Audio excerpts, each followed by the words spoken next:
Thanks for being here so early this morning. We really appreciate it. And we're excited to kick off the discussions here at the World Economic Forum, the Champions Meeting. My name is Enrique Acevedo. I work for Univision in the United States. I'm a news anchor working at Univision. I also work for a startup, a media company called Fusion, that has been built around the power of diversity, not only of gender or race, but especially points of view. A diversity that is very well represented today here with an amazing panel at the Champions Meeting. Let me introduce everyone. I'll start with Aireen Omar. Aireen has played a crucial role in transforming AirAsia into one of the leading low-cost airlines in the continent. It's a startup, AirAsia, so we're eager to hear about that. Thank you for being here today. We really appreciate it, Aireen. We also have Fang Hamm. She's the co-founder and CEO of one of China's most important and leading angel investment funds, the Zhen fund. And I'm very interested to hear what Anna has to say about not only investing in Asian startups, but also taking investments from Asia to companies around the world, Silicon Valley included. Yuan, thank you so much for being here today. I was going to say you've been involved in robotics before it was cool, but robotics has always been cool. You've been a leading expert in that field for the last 15 years, and interesting about hearing what you're doing at your company too, a startup in the field of robotics. Thank you so much again for being here. I appreciate that. Amy Wilkinson, our expert with our insight on Silicon Valley. She's also the author of The Creative Code. I think you did over 200 interviews with entrepreneurs. So she has a formula for a successful path into the startup world. So thank you so much for being here today. And I want to also thank, Juan Qing, thank you so much for being here. We were talking backstage about your work in startups. You said yesterday was your birthday. So happy birthday. And also, this experience you've had with startups and entrepreneurship and innovation in Asia, something that we're really looking forward to and I expect to talk about today. I was reading everyone's bio, and there's this common denominator with being involved in mentorship programs or talent recruitment operations. So I want to start out by asking you about the importance of talent and the challenges in finding the right talent for companies. So we'll start in order, and you can do a brief introduction. Thank you. Thank you. Very good morning to everyone. The importance of talent for us at AirAsia, that's very, very important. I think we're still trying to find a way on how best to recruit the best talent in this world, especially in the region where we actually operate, which is the ASEAN region, and that is our marketplace, our backyard, as you can say. We started as a low-cost carrier back in 2001, and we started in Malaysia, whereby we actually disrupt the way air travel actually works. We introduced low-cost travel, which is unheard of in the region of Asia. It was a struggle at first to make sure that everybody understands what it's all about. And we also do transactions through the internet, which was also something that was unheard of back in 2002. It wasn't something that is normal. So there's a lot of marketing efforts that needs to be done, a lot of creating awareness or so. And we saw the potential not just in Malaysia, but also in neighboring countries like Thailand, Indonesia, and Philippines. And a few years later, we started joint ventures there in Thailand and also in Indonesia. And again, we have to actually create the awareness of creating or encouraging consumers to book and transact through online capabilities, basically. And that, again, needs a lot of marketing effort. And one of the key marketing effort is to introduce better pricing when you book through the internet. And that would drive people to book through online, basically.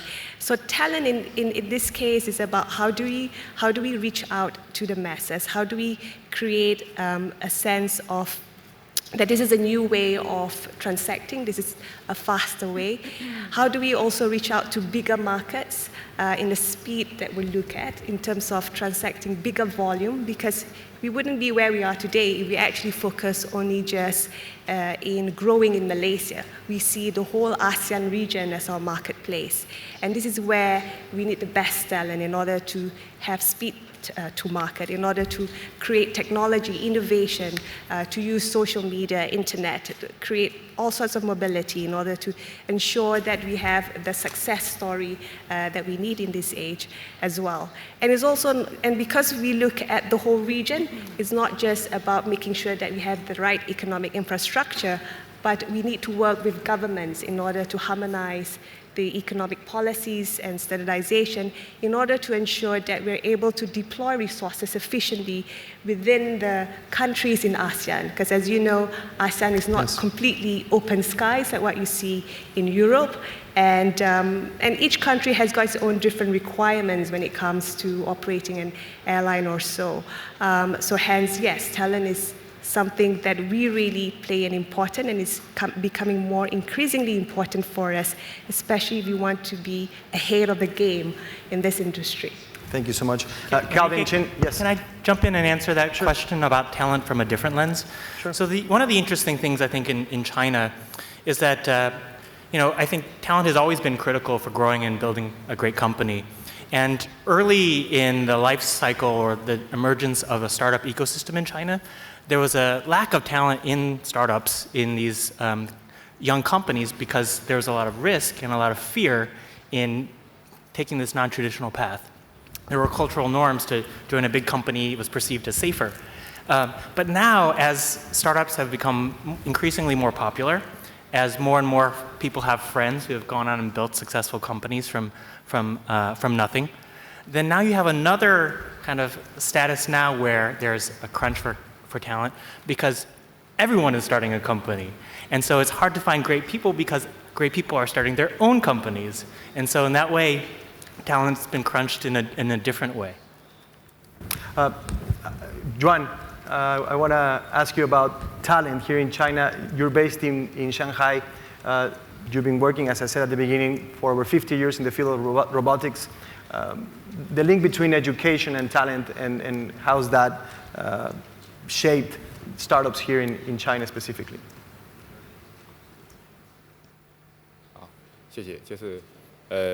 Thank you. In whole China, especially in the artificial intelligence sector, we think the competition among talents is most important. Severe competition over 10 years ago in China, even in the whole world, it was hard to recruit the talents of this expertise of artificial intelligence. Few colleges would open such programs because there was no market for it. So we are working ahead of the time. You are looking for people with such industry experience will be very difficult. So for us in the early years, we must train our own talents. You need to spend a lot of resources training people with physics or chemistry or astronomy into such experts. They have the background and the passion. You need to train the talents in this way. Now we see the global competition, especially the artificial talents competition is among the top. Like the Google, acquired the AlphaGo team completely, 400 or 600 million, and almost complete a paper. Now it's a kind of like the ginseng of 1,000 years. It takes years to cultivate a talent, a team. So when you acquire the whole team, it's really hard to find a similar team. It takes a lot of time. So companies of different stages may adopt different policies or strategies in a small startup. Most attractive part is your dream. That is your vision, your dream. Because you have a dream, you have a vision. Because artificial intelligence can attract the top talents of all sectors because it's a complete sector with different disciplines. The attractiveness to many people is that it is a shared dream for all the human beings, either transformer or the Doraemon or other robots. It's a dream for all.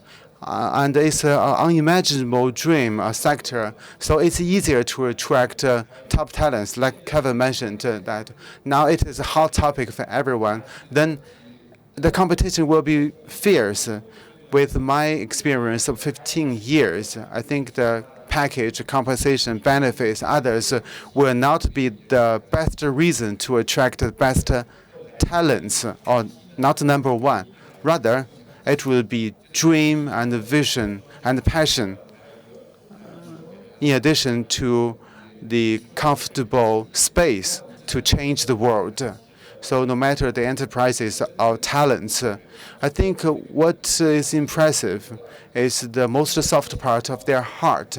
We're helping others. We're making the difference. So that's the most important part.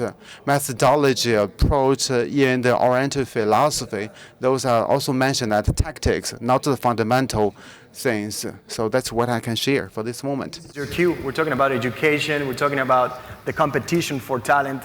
Has Silicon Valley done a good job in terms of attracting the best talent, or is now something more complicated for them when you have hubs around the world attracting talent from around the world? So I think it's a really exciting moment in time for talent anywhere in the world.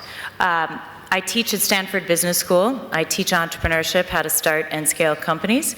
And I flew in yesterday from Silicon Valley, where Stanford and the White House, President Obama, we spent the last 3 days hosting the Global Entrepreneurship Summit on Stanford campus. So we saw entrepreneurs from all over the globe there. The president of DD was there, a number of Chinese entrepreneurs and business leaders. And, I think as someone, I spent 5 years interviewing the top 200 entrepreneurs in the United States. Founders like behind Airbnb or LinkedIn, Google, Facebook, Tesla Motors, SpaceX, et cetera. We've seen a lot of concentration of talent in the United States, in Silicon Valley, starting and scaling companies. But I do believe there's a moment in time where you can do this anywhere in the world. And as certainly China, there's unprecedented scale here. So for those of us in Silicon Valley, we are watching models like DD have 1 billion riders, where Uber, our kind of large rideshare company, has done that just in the history of Uber, the entire company trajectory it's taken to do 1 billion riders, and DD did that in 1 year in China. So I think we're seeing, bold moves all over the world, and talent accessible all over the world, accelerated and connected by technology. Last but not least, to open this discussion, Anna, how much of a factor is talent when you're deciding where to invest, not only here in China, but also in Silicon Valley and other places around the world? I think in recent years we've seen the 我觉得我们最近发现，在美国有很多杰出的人才，事实上全球都是这样，包括中国也是，他们开始进入了这个创业阶段。在斯坦福，我们发现有同样的情况，我们发现最好的人才已经开始来进行创业了。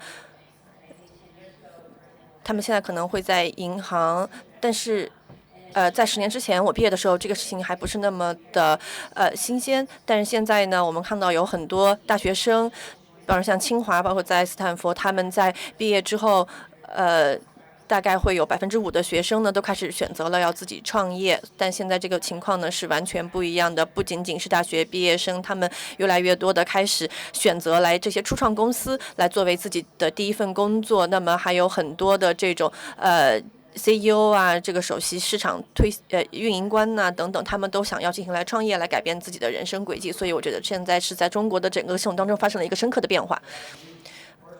那么 Aireen， 你说到了你们现在市场当中招聘人才，你作为一个初创公司，你有什么样的看法？包括中国，包括亚洲。我想，就像刚才大家说到的这样，我们现在也看到有很多的这个用户。我们看一下中国的这些公司和美国公司的数据，你会发现，有很多这种移动终端的应用软件呢，大概只要花3个月时间就能达到1亿的用户群。而在美国呢，大概一1月之后大概只有200多，或者说2亿到3亿的用户，所以这个增长的速度是非常快的。所有的这个私募，所有的这个风投都开始把大量的钱注入到这个行业当中。那么现在对于中国来说的话呢，大家都很青睐这些新的网络移动终端的技术，大家会花了很多的钱来做投资，而且在发展速度上也是很快的。不管是现在这种直播，像映客这样的平台，还有其他的一些新的这种互联网技术呢，很多吸取人们很多的注意。我觉得对于中国来说，很大的一个区别是说，如果说你是一个不同的市场，或者说是一个有不同的细分的市场、细分的人才，那么你可能会采用一些全球的技术来成为一个全球的全球的公司。但是在中国很多情况是非常不一样，包括像这个品牌的忠诚度、用户的行为，还有人们交流的这种方式，还有包括这种应用科技的应用和包括这种投诉的这个比例等等，在中国都是完全不一样的。那么我们必须要注意到中国的这一些区别，然后呢，利用这些区别来成为一个独特的成功的要素。还要再补充一下，就是说，硅谷有一个很不同的地方，很独特的一点是说，大家这样会问，你们怎么创造了这样的一种生态系统？实际上，这是后面是有一个历史的，有好几代的企业家培育了这种氛围。比方说，现在这代人的祖辈，他们就是创新的一代。比方说，他们建立了像Intel 像这些著名的企业。那么这些创始人，他们又带来了下一代的创业家，比方说像雅虎、Google、eBay。那么在最近的这15年之后呢，他们又指导下一代的创业者，比方说像 Facebook、Twitter、Instagram、Airbnb、Dropbox， 还有其他很多的企业。所以我们看到，在中国也出现了这样的情况，也就是说，你需要花一些的时间，让一代一代的企业家能传承这样的精神。比方说，第一代的像百度、阿里巴巴、腾讯，那么他们现在是，比方说，他们是比方说复制了美国的一些样本和经验。那么有了这样的第一代的创业家之后，他们会慢慢的培育下一代的创业家。所以我们看到现在中国也逐步在培养这样的文化。那么从这个历史的发展来看的话，这些第一代的企业家开始对下面的一些企业家形成了深远的影响和指导。我要补充一下，我同意 Amy 的看法。我们发现中国现在开始有了这样的一个势头，比方说美团的这些员工，他们现在开始来，比方说介入了保险业，所以我们看到现在他们已经成为了第二代创业的一个中坚力量。那么我们先看一下，比方说 California to pursue his intentions, but China's not yet open enough for the global community to create innovation in China. But we do have the best, like Mr. Yuan, doing his robotics company. Irene, but there's a benefit in that also.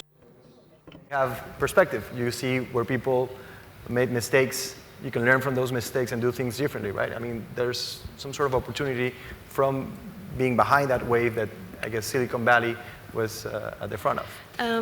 Yes, I guess in our case, with our experience in finding the right talent to push the company to go beyond the boundaries that you see in the airlines, it's actually quite difficult in the sense that most of those right talents to do so, they rather actually have their own startup rather than come and work with AirAsia. So this is something that we struggle with because of the fact that they probably get better returns by having their own startup.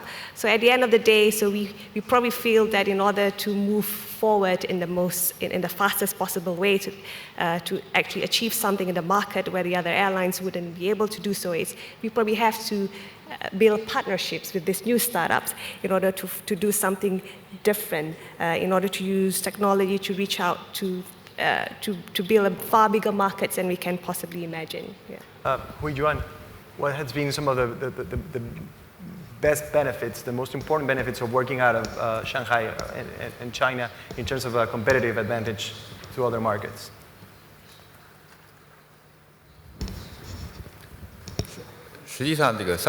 As a matter of fact, in Shanghai is the most internationalized city in China.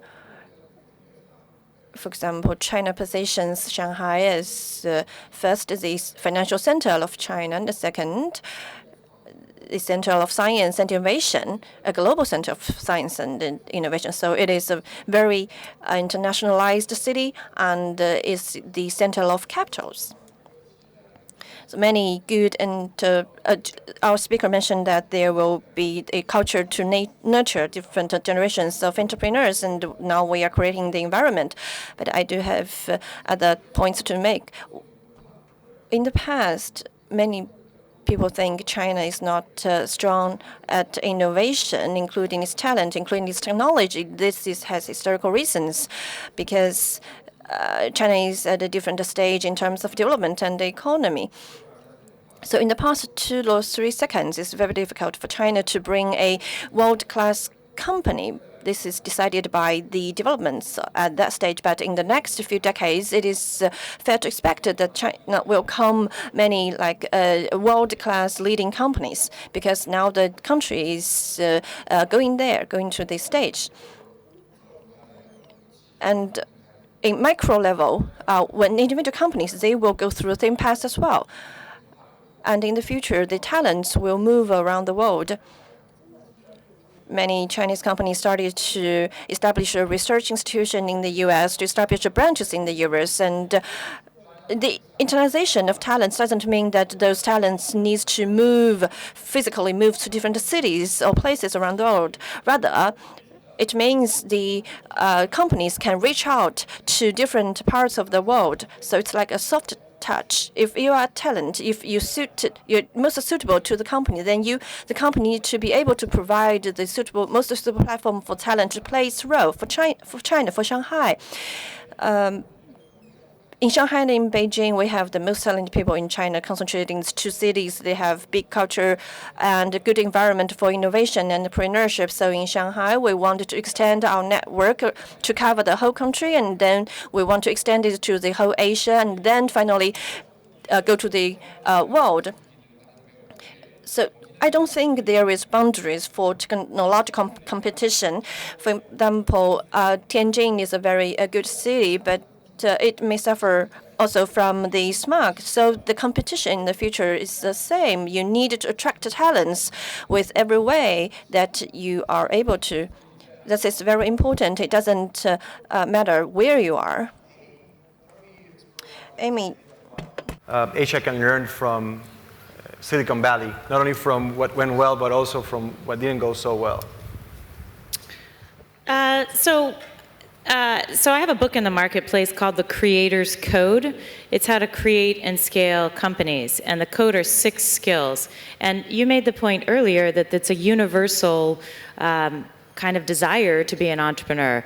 I think that is correct. So the 6 skills of this book, they apply to people anywhere.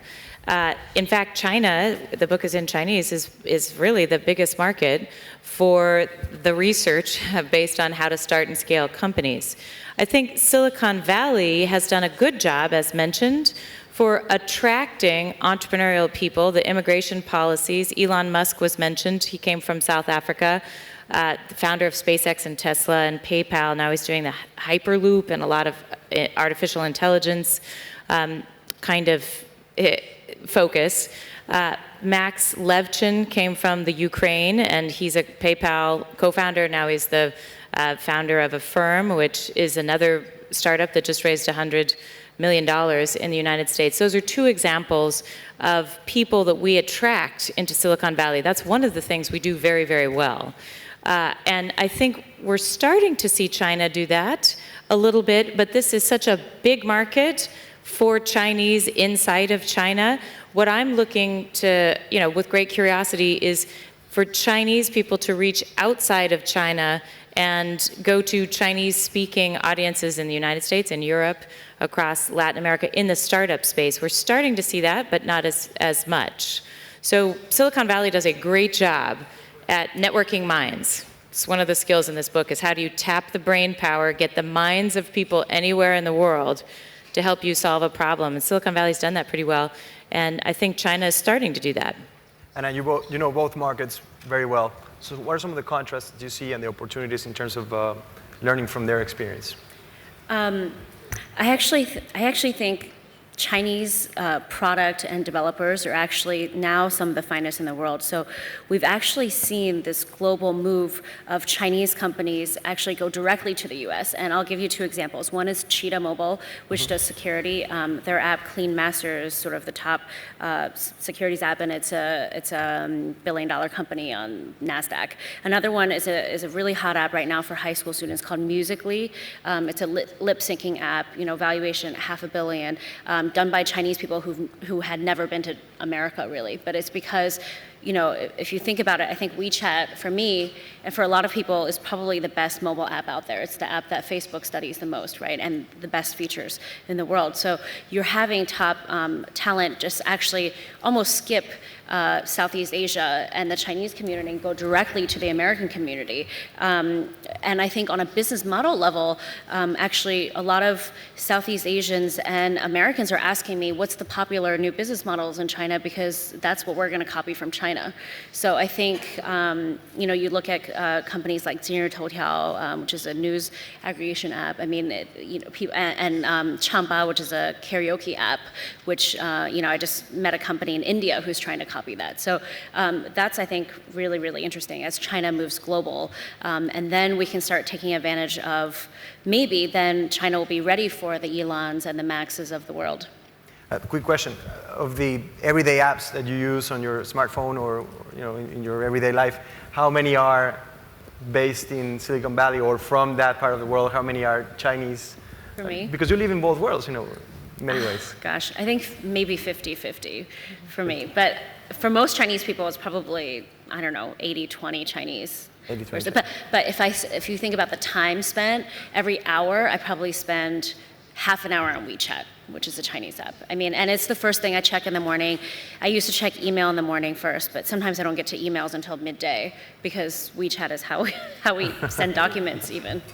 Yeah. I'd like to make a comment there. I think WeChat is amazing. So if you look at an integrated platform in the United States, we have different apps for fitness and booking a medical appointment and dating and messaging and voice, and all of that is rolled up together in WeChat. And so when you see that coming out of China, those of us in Silicon Valley actually think we might be behind, right, on integrating a platform that looks like that. You see Facebook making a whole lot of moves into Facebook Live and into video and all of this right now. So I do think it's a great example of Chinese innovation being really ahead in this integrated platform. We started booking, allow our customers to book through WeChat also in order to get greater market in the Chinese market. So in AirAsia. Yes, it's a fantastic integrated tool. Yeah. Calvin, you've been called a pioneer here, so, I so think jump in. The interesting thing when you think about servicing a local user base or an international user base, I think the fulcrum has always been product people. Product managers who can understand customer requirements and then speak to their own product development teams and have them build to that. The interesting thing, I think, is we found that there is a core set of kind of user needs that could be met if you've got great product people or people who can understand what international markets need. And I think for a long time that was a place where Chinese startups needed to catch up. But I think as Anna and Amy are talking about, there's no more catch up. I think we've got great product people in China too. I was expecting someone to mention that some of or a key lesson that we can learn from Silicon Valley has to do with the composition of our panel here today and the role women play in innovation in America. Here we have a majority of women in our panel. Is that the common denominator through Asia in innovation, having women in positions of power and being the majority in terms of? In terms of innovation. Entrepreneurship. Entrepreneurship, I would say 50-50. I see a lot of women these days, they actually build their businesses through Instagram, and also to various forms of social media, and it has become quite successful. And that's not only just on fashion, but also on various things like food delivery and all that. So I think it's increasingly becoming more and more popular with the women in order to do their own startup business. Yeah. I mean, I think there are a lot of women in China, if you think about entrepreneurship in general, like people who have Taobao stores, they're entrepreneurs as well. But in terms of VC-backed, our official numbers around 15 or 20% have female founder co-founders, and more. I think in the VC space, it's interesting because about 20% of VCs in China have a female partner versus 5% in the U.S. And I think one reason, and if you look at the investment banks in Asia and China, a lot of them are headed by women. And I think one reason is we have a lot more support at home, and there's also been a society history, a social history, I think, of people like my mom used to work, my grandmother used to work, so versus the U.S. culture, and it's also in China a lot of grandparents take care of the kids so that the mothers can go work. So I think the society structure is a little bit different, which allows women to take more leadership roles. Amy, you want to add to that? Yeah, this is a debate right now in Silicon Valley why we don't see more women founders in this high-scale category. And I don't think there's any great reason for it. My research is about the skills that it takes to scale a company. There's no difference in skills. There are researchers, I'm backed by the Kauffman Foundation, which is our big entrepreneurial foundation in the US. There are some people that do research on this gender question, and the answer is in the United States, we haven't had access to funding for women, so it's the point about venture capitalists. Women are not showing up there with funded models that go to scale, and women haven't had access to networks. They don't know who to call. Our business schools are not at 50% women. Our medical schools are more than 50% women. Our law schools are 50% women. In the United States, we're just trailing in this category. I don't think there's any good reason for it at all. And it's a big debate now, and there's a big push on getting more women with high-scale companies to really prosper. So that's kind of what's happening in Silicon Valley at the moment. Okay, let's go back to innovation and creativity as a central component in innovation. Calvin, I wanted to ask you, you see this creativity, energy around entrepreneurs here in Asia? Sometimes the criticism was that there was a market that was too reactive to what was going on in other parts of the world. Do you see it now more focused on originality and creativity? Yeah, absolutely. Well, I think innovation is essentially, the way I think about innovation is it's technology with application or technology with purpose, right? So it's having research and development or science that you take out of the lab and you take into the market, and then it's applied. And I think for Chinese innovators, what's happened is there is an increasing amount of confidence that they can tackle domestic markets in unique ways that represent real innovation and real creativity. I think, you can start with the entrepreneurial ecosystem with the ingredient of just hunger. And I think for a long time, Chinese entrepreneurs were hungry to build companies. But as we have talked about earlier in the panel, add to that hope and the expectation that your efforts can actually lead to success. And then now you find that people are getting back to that very real human need of wanting to build something and build something meaningful. And to that, you connect with the real needs of yourself and the people you know. Transist, we invest in companies that embed social impact into their technology model. So you have people who are looking for purpose for society. And I think from that, then you can get back into real creativity and the common humanity of all these entrepreneurs. John Hui, this balance between innovation, creativity, and having the right environment politically, socially, to develop those skills and to potentialize those skills. Tell us a little bit about creativity, the role it plays in artificial intelligence, in robotics, in the work that you do here in China. Actually, in China, in the area of innovation, for many years, we said China was a big market converting application technology. We talk about technology. Often we say the copy other practice from different markets. This is a historical moment or stage. However, we see a lot of innovative Chinese companies. For example, iRobot, 12 years ago, we released a new model, and actually 7 years ahead of Siri by Apple. So at that time, we were the only company that in Europe, in America, our company was unseen. There was no similar company.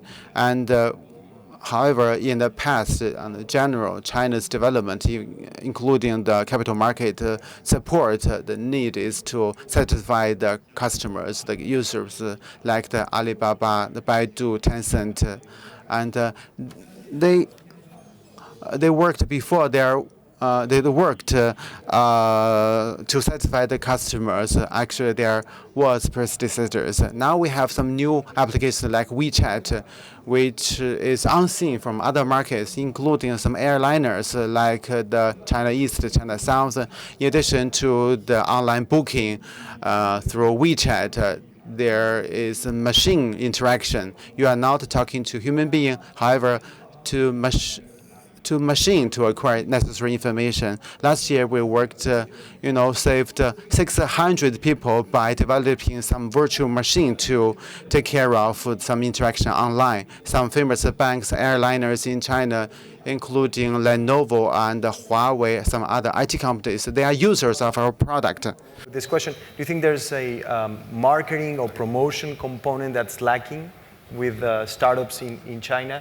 And in that sense, a real opportunity for people trying to invest in exciting new projects that not everyone knows about?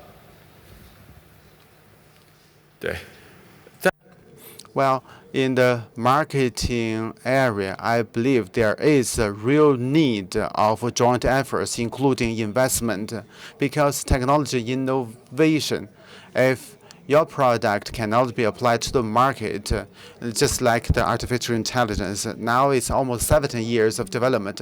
However, we are unable to see some real exciting product.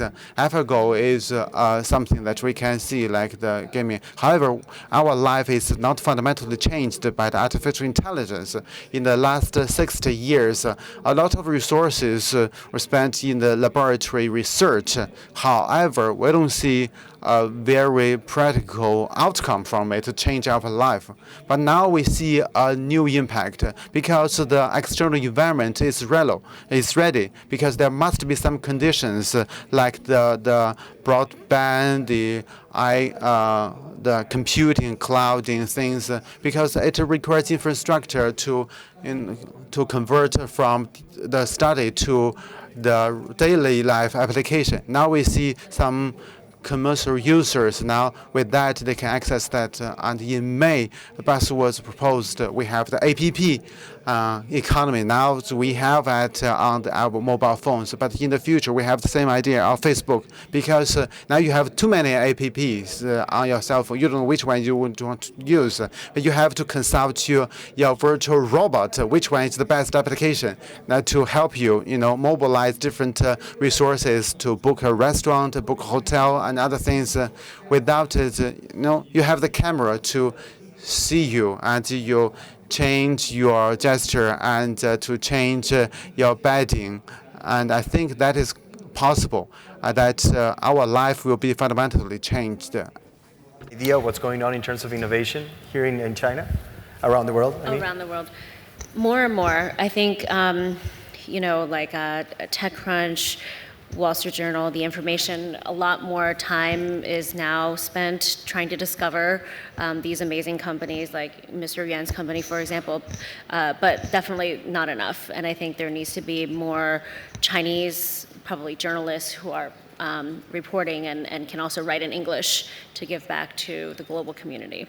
Calvin, what do you think? Absolutely. I feel like the rest of the world doesn't know what's happening in China. It was just this week I was in Silicon Valley and somebody had asked me about what I thought about Uber raising $3 billion in a debt financing, and they didn't know who Didi was, and Didi had just announced $7 billion raised. So it's that sort of, even at that level, there isn't understanding or recognition in the rest of the world. And what do you think that is? Sure, Amy. Go ahead. I want to say one thing about that. So the Didi capital raise, I think it's fascinating to see Apple as an investor there, right? So you see one of the largest tech companies in the United States invest in DD and go up against Uber, one of the largest startups in the United States. And the reason you see that is because, those of us in the United States are pretty interested in what's happening in China.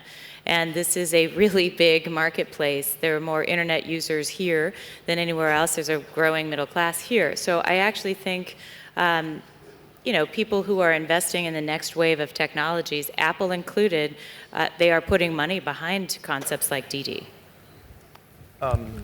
You wanted to jump in? Well, for us, we really depend on our Chinese team in China to know what's actually really happening there. And that's basically more on applications and what the consumer are actually using in order for us to be able to have greater reach into China. But in terms of technology and advancement on certain areas, in all honesty, perhaps the ASEAN countries are more inclined to know what's happening in Silicon Valley than what is in China. But because we have a marketplace in China, therefore we have our eyes and ears of our Chinese marketing team who would let us know on what's happening, what's the latest trend, and how we can leverage on it. But maybe, so I think there's the perspective of investors, capacity builders, academics, but for the entrepreneurs on the ground, you're building your business from the bottom up, and the fact that there are billion-dollar companies halfway around the world with a very interesting business model or doing innovative things in a market you're probably not going to address anytime soon, it's probably not such a bad thing if you're focused on your local, how you keep your company alive for the next 2 months. And that's a perfect gateway to open the floor to questions, because if anyone here is thinking of starting a company and has a specific question about that, I encourage you to walk up to the microphone and take advantage of our great panel over here on the right, please. Hi there. Thank you for your comments. So I have a two-part question, essentially. So the first part is, you talked a lot about the opportunities with respect to the Chinese market, WeChat being one example. What do you think distinctively makes the Chinese market innovative, that distinguishes itself from Silicon Valley, right? So there's a lot of comparison on the panel about Silicon Valley entrepreneurship, the types of people that are in Silicon Valley, but are there specific technologies, specific political trends, economic trends that might be the headwinds for a lot of this innovation? For example, let's say urbanization and the ability for some of these e-commerce companies to come in and provide same-day delivery, the type of stuff that companies like Amazon might not be providing. Second part question is, as you think about expansion for some of your companies into, say, Southeast Asia, operationally, how do you make sure that you are qualifying for each of these distinctly unique geographic and political environments? Thank you. Maybe I'll jump in for the first Sure. question. So I think one unique thing about China, and which points to the opportunity for innovation, Paul Graham, I think maybe a year or two ago, wrote an essay about startups doing non-scalable things as a way to get started, to find new business opportunities. And I think one of the great things about China is because the cost of labor is so low, because the density is so high, and the users are so active and, as Anna said, open to new products, then you can use those advantages to do non-scalable things in a way that you just couldn't in other markets, whether that's real-time delivery or other ways to fulfill. And because of the cost of capital, you can do these things which are essentially subsidizing, market research. Then you can find new models that then can be backfilled with algorithms and computers. And I think that's something that's really compelling and interesting. Anna. Maybe just to add to that, I think there's a unique landscape in China that's in the sense that it's not only sort of tech transformation and talent, but also just sort of change in mindset that's really happening in China. So I'm thinking of startups in the B2B space, or this year the two really popular themes have been the rise of internet celebrities, Wang Hong, and also live broadcasting like Periscope, Yinke. And I think that's because China hasn't had, China's kind of leapfrogging. So for the B2B space, like we have a company that's doing steel exchange, and then another one called Meicai doing delivering food from farmers to restaurants. And basically, Meicai's model is the same as Cisco.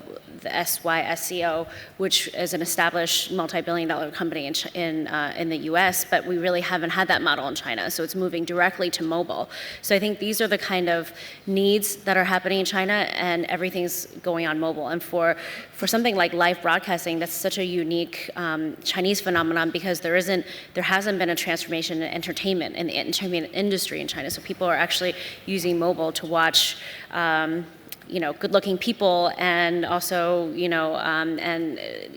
live, and I mean, internet celebrities has become a new form of entertainment because it's so easy to start your own official account on WeChat, for example. So, I'd like to make a point here. So, I spent 3.5 years working in the White House before I interviewed these 200 founders in the United States, and I did trade policy. So, a lot of U.S.-China trade and U.S. to other countries.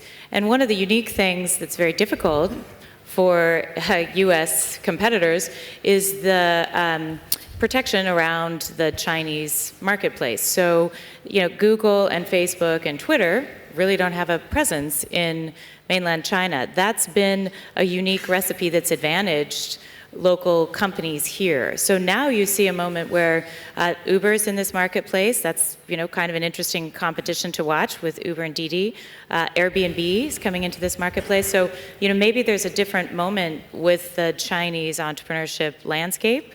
But it has been difficult as a U.S. business person or U.S. innovator to really access and be involved in this marketplace, and that's unique to China. And to the other question about delivery, I do think the density of certain cities here, Beijing and Shanghai, you do see delivery models that are ahead, as was stated, ahead of Amazon's delivery. However, I think you're going to see Amazon try to make a pretty aggressive move here. You also see these delivery models ahead in India. So Ola, as the delivery company, the Uber competitor in India, also can deliver things faster with the density inside of Bangalore, Mumbai, and Delhi. So I do think that there are unique things to this marketplace, China specifically, that have been difficult for U.S. business to come in and compete.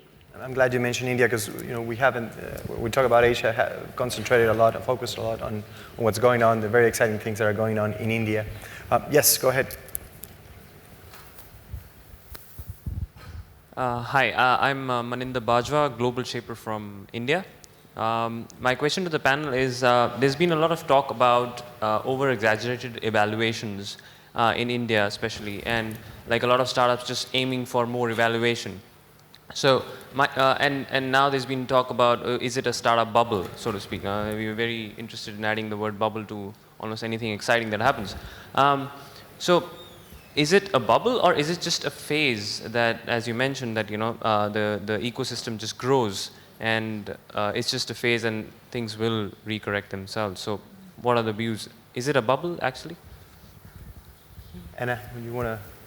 I think with valuations, it's always supply and demand. And there's been a lot of money on the supply side. And in terms of valuations, it's really how many people are bidding for the product. Valuations have definitely come down, and there's certainly overpricing for a lot of hot models out there, but valuations are coming down. I think it also depends on if the bubble is going to burst, if it's going to be a hard landing or soft landing for a lot of these startups. And I certainly agree that a lot of startups are overpriced, and I think so a lot of people are holding off on the equity capital markets until valuations are a little more fair. But having said that, I think good companies continue to have massive amounts of interest at high valuations, and that'll probably sustain for a little while. And to build off that a little bit, I think it is, as you say, part of the growth of a market. I think in the popular tech or entrepreneurial press, there's this idea that when you've raised money, you've achieved something. And as experienced entrepreneurs and experienced investors know, that's actually when the real work starts. So as more and more entrepreneurs realize it's not just about putting it up on the scoreboard with a higher valuation, it's about actually building a sustainable business, then I think valuations can adjust and the market matures. Anyone else want to jump in? Okay, let's have one last question from our audience. There's a mic on the left side, and then there's another mic over here on the right. And if we don't have any more questions from our audience, I would like to just use our last 5 minutes. Okay, go ahead. Thank you. So hello, my name is Inês. I'm a global shaper from Portugal, and I've been working with startups for the last few years, but in Europe. And I'm seeing here the conversation a lot between about China and Asia and US. What's your plans in terms of what do you see? Do you see companies in China going to Europe? How is that happening? I would love to see, to bring here an European perspective to the discussion. Yeah, I'm surprised we didn't mention anything about the Brexit in this panel, because it's going to be a recurrent topic throughout the week. But anything about Europe and its importance. Do you market to Europe or only? Currently, no, not really, because we haven't had any destination to Europe as yet. Yeah. Okay. But do you, in terms of benchmarking, do you see anything that's going on in Europe that's attracted your attention as a startup in the airline industry? Not so much as a startup, but in terms of their policies that they have, like open skies and all that sort of thing, where it actually has worked successfully in the Eurozone, in the EC, Economic Community, where you see airlines are able to fly anywhere without limitations, and they're able to have ownerships in different countries without any restrictions. But in Asia, it's still far from there. You still have restrictions on foreign ownership in each country of ASEAN, and therefore you have limited open skies, meaning that we are not free to fly from various capital cities in the region as well. So that's something that we try to emulate in Europe. With the Brexit, I hope that doesn't slow down the economic integration that we hope to aspire in ASEAN. But it's an important point, policymakers, in terms of innovation, keeping up with the creators in a region like Asia. Yes, Aireen. So I spent last week in Germany talking with entrepreneurs and investors as a part of a US Embassy outreach program. And so to Germany specifically in Europe, I'll say there's not a lot of risk tolerance. Germany is a fabulous economy, and German engineering is world class, but it's not an innovation engine as much because there isn't as much tolerance for risk, there isn't as much tolerance for failure. And I think that's one of the things that China and India and some of these large Asian economies are embracing, certainly in Silicon Valley. Failure is something that is baked into the recipe for innovation. You have to be willing to have some setbacks if you are going to build something the world has never seen before and build a new innovation. So I think to the Europe point, it's interesting to see in a more entrepreneurial economy, some of the traditional economic powers need to embrace this tolerance for risk and innovation as a new way forward. Just quick, 2 thoughts on Europe. Sure. One is I think the gaming industry has been really successful in Europe, and I think Chinese investors are certainly looking at Angry Birds, Supercell, companies like that. Secondly, and also I think they're leading the way in property tech, sort of the new hot area. Another comment is that private equity firms in China as investors are really looking into Europe. I mean, a lot of great businesses there that could use a lot of Chinese money and Chinese market. Okay. I know we're over time, but before saying goodbye, I want everyone to have a final thought, a final saying, just a brief 30-second comment on innovation and where you see things moving forward here in Asia. I'll start with Calvin. Well, I would agree with Amy's earlier point that it is a wonderful time to be an entrepreneur, and frankly, a wonderful time to be an investor and entrepreneur. I think, the context has been set. I think as the world has become more connected, as people see there are opportunities and role models in their domestic, local markets and internationally, I think it's exciting to see young people in particular roll up their sleeves and build new, interesting companies. Calvin Chin, thank you so much for being here today. Amy Wilkinson. I would like to say that the innovation economy is together. And so I believe this is a moment where we build things very much together. And we all want a cure for cancer. We all want to see more efficient marketplaces. I think we all want to see great new artificial intelligence and data plays and all of those kinds of things to improve life as we know it. And so I think it's an exciting moment for all of us coming from different countries to find ways to work together. I'm very optimistic about it. What are you most excited about this week here in What am I excited about this week? Most excited about? I'm most excited about meeting people here. So the great thing about writing a book is how many people come into your life. And I think one of the great things about participating in the World Economic Forum is how many people you get to meet. So I'm looking forward to meeting some new allies in the innovation economy. Thank you, Amy Wilkinson. Yuan, final thought? 我想这个话创 I think innovation is the driver to move ahead people's life, but innovation has different levels. The first is commercial application, and under that will be the technology innovation. Under that will be the civilization extension, as well as moral standards and others of the human elements.